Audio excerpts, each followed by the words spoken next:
اعوذ باللہ من الشیطان الرجیم بسم اللہ الرحمن الرحیم رب یسر ولا تعسر وتمم بالخیر وبک نستعین وَإِذْ قَالَ وَمَنَ اور اذ جب قال کہا موسیٰ علیہ السلام نے لقومہ اپنی قوم سے یا قومی اے میری قوم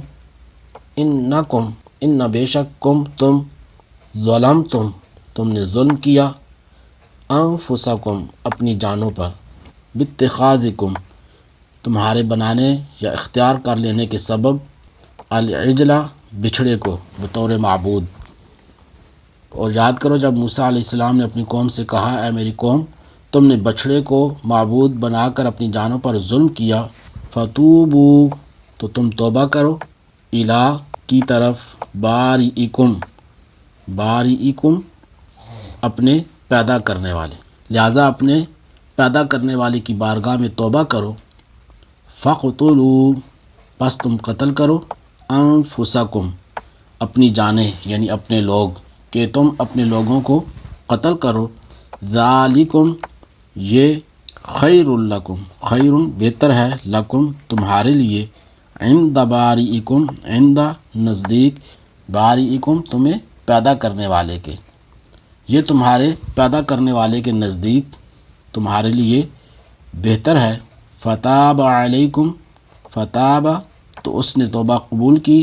علیکم تمہاری، فتاب علیکم تو اس نے تمہاری توبہ قبول کی، انہ بے شک وہ ہوا وہ التواب بہت توبہ قبول کرنے والا، الرحیم مہربان، بے شک وہی بہت توبہ قبول کرنے والا مہربان ہے۔ وَإِذْ قَالَ مُوسَىٰ لِقَوْمِهِ يَا قَوْمِ إِنَّكُمْ ظَلَمْتُمْ أَنفُسَكُمْ بِاتِّخَاذِكُمُ الْعِجْلَ فتوبوا إلى بارئكم فاقتلوا أنفسكم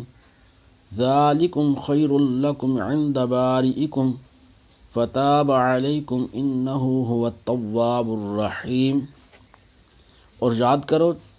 جب موسیٰ علیہ السلام نے اپنی قوم سے کہا اے میری قوم تم نے بچڑے کو معبود بنا کر اپنی جانوں پر ظلم کیا،